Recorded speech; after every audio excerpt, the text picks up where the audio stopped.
नमस्कार साथियों, स्वागत है आपका भी अंडर 24 यूट्यूब चैनल पर। बहुत बहुत साथियों, आप सभी को सबसे पहले नवरात्रि आरंभ हो चुके हैं। नवरात्रों की बहुत बहुत शुभकामनाएं।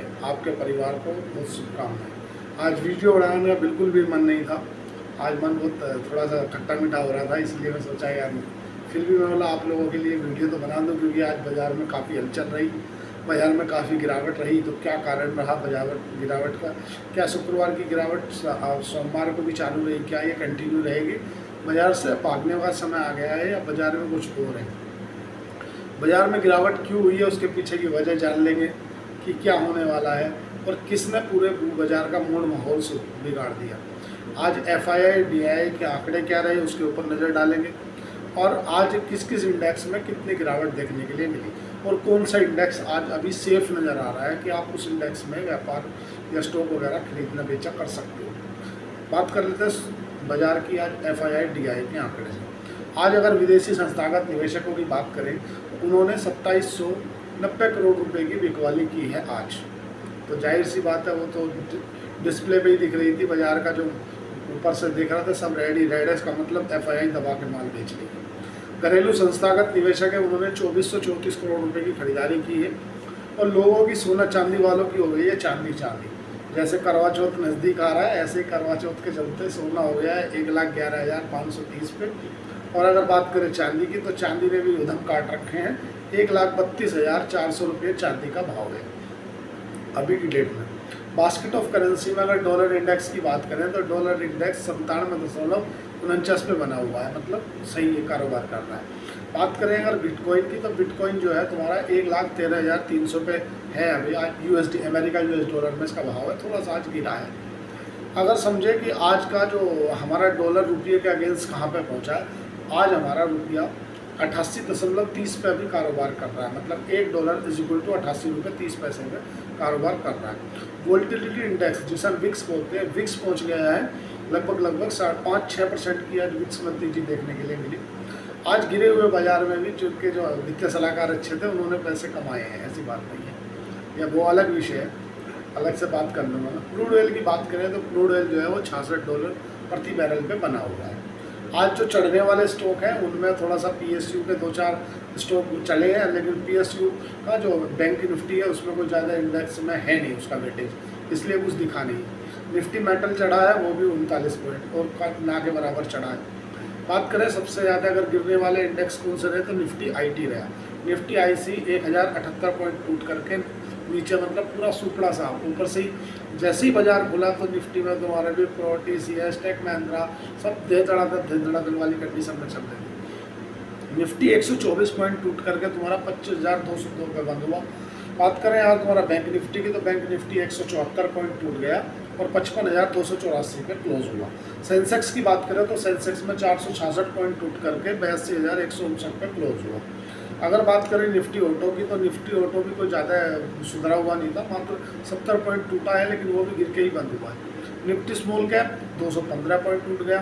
अगर बात करें BSE स्मॉल कैप की, तो वहाँ तो हालत बहुत ही ख़राब थी, 388 पॉइंट टूट गया था। मतलब निफ्टी फार्मा तुम्हारा 315 पॉइंट टूट गया, हालत बहुत ख़राब थी, चौतरफा बिकवाली देखने के लिए मिल रही थी। और उसका जो इम्पैक्ट देखने के लिए मिला, डाउ फ्यूचर जो दिख रहा था वो 96 पॉइंट नीचे दिख रहा था। तो जो लोग थे वो और भी बेच के जा रहे थे कि अमेरिका के बाजार गिरेंगे, मतलब यहाँ भी गिरेंगे। यूरोप के जो बाजार है वहाँ भी बिकवाली दिख रही थी। थोड़ा सा जो जापान के बाजार है उनमें ज़रूर हरियाली से दिख रही है, बाकी ऑल ओवर इंडेक्स सभी गिर रहे हैं। आज बाजार गिरा क्यों, सबसे पहले ये वजह जान लेते हैं। देखो, सबसे पहले जो H1B वीज़ा डोनाल्ड ट्रंप ने उसके ऊपर 88 लाख रुपए की फ़ीस लगाई है, मतलब $1,00,000 की, उसको लेकर के जो लोगों के पास में जो सेंटीमेंट होता ना वो नेगेटिव हो गया। पहले ही जो शुक्रवार को हमारा बाजार क्लोज टू क्लोज बंद हुआ था ना, तो गिर के हुआ था। और जब भी बाजार क्लोज टू क्लोज गिर के बंद होना, तो अगले दिन देखो होता क्या है, जिनकी MTF की पोजीशन होती है ना, सपोज करो मैंने 1 लाख का माल उठा रखा है MTF में, बाजार मेरा वैल्यू रहेगी 90,000, तो अब 90,000 में मेरा रिस्क में आ गई पोजीशन, जब अगले दिन वो मेरा माल कटेगा ना, तो जिसकी 90,000 में है फिर उसकी रिस्क में पोजीशन आ जाएगी, फिर उसका कटेगा, फिर उससे नीचे का कटेगा। जब बाजार दौड़ता है तो इसी सेंटीमेंट से दौड़ता है। दूसरी बात, आज दबाव बनाया तुम्हारा आईटी के, जितने भी स्टॉक थे ना आईटी के स्टॉक, सब ने पूरा धड़ाधड़ क्रॉस द बोर्ड बिकवाली देखने के लिए मिली। जिस तरफ देखो उस तरफ बिकवाली, जिधर देखो उस। और जबकि आईटी कंपनियों ने इस पे आकर के सफाई भी दी। आईटी कंपनियों ने बोला कि हम पे इतना इम्पैक्ट देखने के लिए नहीं मिलेगा, मतलब हमारे जो टोटल मार्जिन है उस पर ज़्यादा से ज़्यादा 1-2% का इम्पैक्ट देखने के लिए मिलेगा, इससे ज़्यादा नहीं मिलेगा। लेकिन उसके बावजूद में भी स्टॉक इतने टूट गए कि मतलब लग रहा है कि अब तो सब कुछ खत्म होने वाला है। देखो जॉब पे तो फ़र्क पड़ेगा, इसमें कोई दो मत नहीं है। जॉब पे फ़र्क इसलिए पड़ेगा कि अगर सपोज करो मेरी अमेरिका में, क्योंकि जो वीज़ा का पैसा होता है ना ये कंपनियां देती हैं, जो भी कंपनी आईटी के वर्कर को लेकर जाती है उसको जॉब का जो वीज़ा का पैसा कंपनी देती है। अब इनके सोचो कि कंपनी केवल उसी लोगों को हायर करेगी जिसके बिना कंपनी का काम नहीं चल सकता। अगर उसकी जो रिकमेंड है ना वो अमेरिका का बंदा पूरी कर सकता है, क्योंकि डोनाल्ड ट्रंप ने ये लगाया, उसके पीछे मंशा क्या है? डोनाल्ड ट्रंप ये चाहते हैं कि भाई ज़्यादा से ज़्यादा जो लोग हैं ना अमेरिका के लोगों को रोज़गार मिले। भाई मेक अमेरिका ग्रेट अगेन की, भाई वो आदमी अपने देश की बात कर रहा है, इसमें कोई दो मत वाली बात तो है नहीं। भारत की भी कर सकते हैं। हालांकि चाइना ने एक वीज़ा फेंका है, वो मैं लगभग विषय पर उस वीडियो पर चर्चा कर लूँगा। अब इससे जो जॉब है वो तो जाएंगी लोगों की, क्यों जाएंगी? क्योंकि सपोज करो अगर 65,000 वीज़ा जो पर साल आईटी वालों के लिए होते हैं, फिर इसमें H1B के नीचे HIV वीज़ा आता है, H4, जिसमें उनके फैमिली मेम्बर जो है जो आश्रित हैं वे भी जा सकते हैं।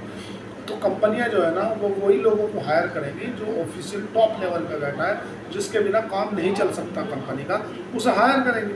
तो इसलिए जॉब में तो फ़र्क पड़ेगा, इसमें कोई दो मत नहीं है। कंपनी का जो मार्जिन है वो इम्पैक्ट पड़ेगा। वो कह रहे हैं कि हमारे 1-2% मार्जिन होंगे, क्योंकि यहाँ पे जो हमारी सैलरी देते हैं और जो अमेरिका के लोगों को सैलरी देंगे उसकी जॉब में तो डिफरेंस होगा ना। और कुछ उसकी हालांकि जो पूर्ति है ना वो AI से कर लेंगे, आर्टिफिशियल इंटेलिजेंस जो अभी है ना। मैं लोगों से बोलता हूँ कि आप ना जिस तरह की पढ़ाई कर रहे हो उस पर हटकर थोड़ा सा कुछ क्रिएटिव सोचो, अपने लिए अलग से भी समय लगाओ, अपने लिए सोचो, जॉब पर फ़र्क पड़ेगा सबसे ज़्यादा। अब आज बात कर लेते हैं। सबसे पहले जो चाइना ने वीज़ा निकाला है वो क्या है? देखो पूरे भारत के लोग, हर टैलेंट की कमी नहीं है भारत के अंदर। जैसे ही अमेरिका ने भारतीय लोगों को बोला कि मैं H1B वीज़ा की अब जो फीस है वो 88 लाख करने जा रहा हूँ, मतलब $1 करने जा रहा हूँ। तो जो चाइना है ना, चाइना ने वीज़ा नया लॉन्च कर दिया, के वीज़ा मतलब वो क्या है?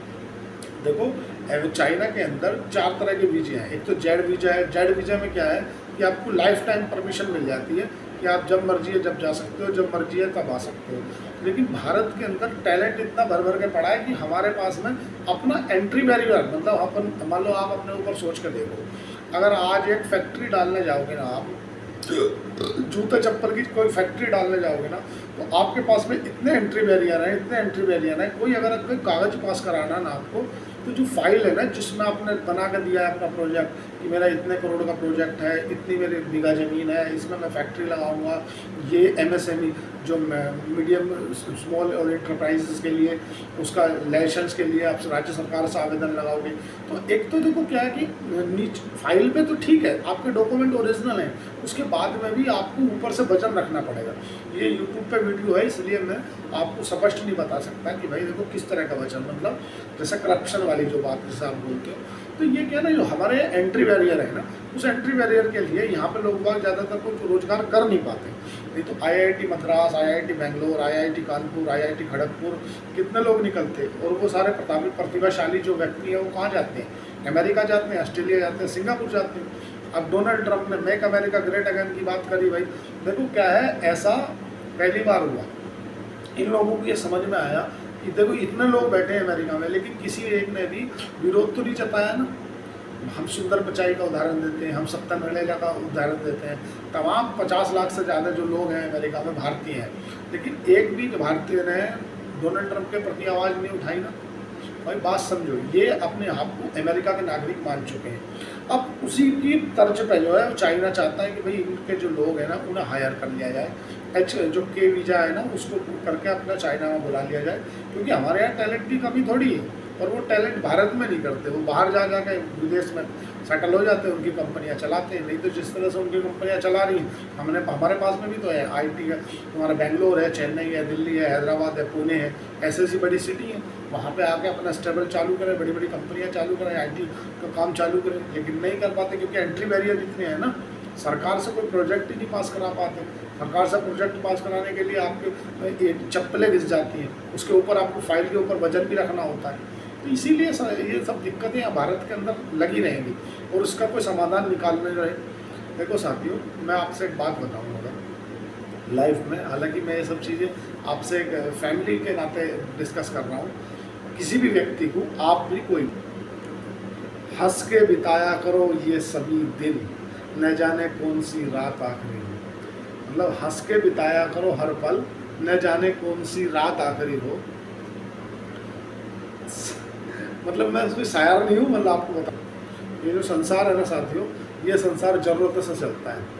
आपको जान के आश्चर्य होगा कि हम आप सब उस सूरज का कितना इंतज़ार करते हैं सर्दियों में, कहेंगे सूरज आएगा, हम धूप में बैठेंगे, और उसी सूरज का हम गर्मियों में कितना तिरस्कार करते हैं, अरे यार इसने कितनी गर्मी कर रखी है, चला जाए। सूरज वही है, केवल हमारी ज़रूरत बदल गई है, हमारी ज़रूरत बदली है। सर्दियों में हमें उसकी आवश्यकता थी, इसलिए हम उसे याद कर रहे थे, उसे चाह रहे थे। अब हमें उसकी आवश्यकता नहीं रही, अब हमें हीट फील हो रहा है। तो आदमी बोलता है यार पता नहीं क्यों गर्मी कर रखा। मतलब क्या है, मतलब इसका ये है कि जो संसार है ना साथियों, संसार ज़रूरतों से चलता है। किसी शायर ने लिखा है कि हंसकर बिताया करो हर पल, न जाने कौन सी रात आखिरी हो। शब्दों को बहुत सोच समझ कर बोला करो, न जाने कौन सी बात आखिरी हो। मिलते रहो अपने परिवार वालों से हमेशा, न जाने कौन सी मुलाकात आखिरी हो। जिस भी शायर ने ये लिखा है सही लिखा है। आपको आपकी ज़रूरत के हिसाब से देखा जाता है, लेकिन इस दुनिया में अगर कोई एक चीज़ है जो आपको बिना आवश्यकता के भी, आपको बिना ज़रूरत के भी, बिना किसी मतलब के भी आपका ख्याल रख सकती है, तो वो है साथियों माता पिता। आपकी लाइफ में आपके माता पिता का होना उतना ही आवश्यक है जितना कि श्वास लेने के लिए हवा का होना, ऑक्सीजन का होना आपके माता पिता की बराबरी करता है। क्योंकि जिस दिन आपके सर से आपके माता पिता का साया उठ जाता है ना, उस दिन रियल में आपको पता चलता है कि लाइफ में कौन अपना है कौन पराया है। जब आपको आपके माता पिता डांटते हैं तो आपको लगता है कि यार ये काहे के लिए मुझे डांट रहे हैं, हमेशा मेरे को डांटते रहते हैं, पर उनके उसके पीछे उनका कारण रहता है। वो ये चाहते हैं कि जिन कष्टों को मैंने भुगत लिया उस कष्टों से मेरा बेटा ना निकले। होता क्या है कि कई बार जब आपने अपनी लाइफ में कभी ऐसा फेस किया होगा, अपन गेट में उंगली दे देते तो वो गेट पर को झटके से खोलते तो दर्द होता है। अब अपने को दर्द हुआ तो अपन अपने बच्चे को क्या बोलते हैं, वही देख कर चलना, साले उंगली चिप जाएगी। कारण ये है कि हम ये चाहते हैं कि हमारा बच्चा उस दुख से ना बीते जो दुख हमें हुआ है। क्योंकि अल्टीमेटली आपके बच्चों को जो दुख पहुंचता है ना, उसकी अंदर जो आत्मा को दुख पहुंचता है वो आप ही की होती है। मैंने कोई ऐसा बाप नहीं देखा जो अपने बेटे को, अपने बच्चों को, अपने परिवार को, अपने फैमिली को ये बोले कि नहीं इनका बुरा हो जाए। चाहे उसे कोई पूछ रहा है चाहे नहीं पूछ रहा है, चाहे रोटी दे रहा है चाहे नहीं दे रहा, पर वो अपने बच्चों का हमेशा ही हित चाहता है कि मेरे बच्चे, मेरे परिवार, मेरे बेटे, मेरे बच्चियाँ सब खुश रहेंगे। साथियों, मैं आपसे केवल इतना ही बोलना चाहता हूँ कि भाई बहुत सोच समझ के अपने माता पिता का आदर करें जो भी है। अगर आपको स्टॉक मार्केट में काम करना है तो आप शेयर खान के साथ डीमैट अकाउंट खुला सकते हो। मेरी ब्रांच में खुलेगा, जो मोरल सपोर्ट होगी वो मैं आपकी करूँगा।